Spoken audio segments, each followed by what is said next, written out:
Now let's pop back over to our OpenClaw dashboard for a second, and I'll show you around this interface a bit more. Here at the top left of the chat is your session dropdown. Think of each session as a separate conversation. As you have different sessions, different conversations, they'll appear here. Here in the middle, you have the model dropdown. If you click this, you can change which AI model is answering your messages. And it'll pull the list from the provider you connected earlier.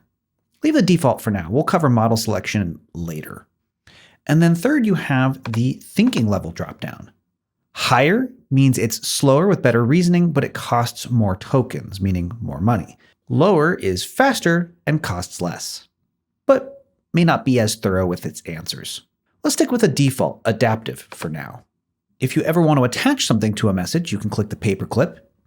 You can click the microphone to provide voice input. And if you ever want to start a new session in your dashboard, you can click this plus button here. Now, the first time I saw this, I thought this was to add new files, so don't get that confused. The paperclip is to attach files, and the plus button is to start a new conversation.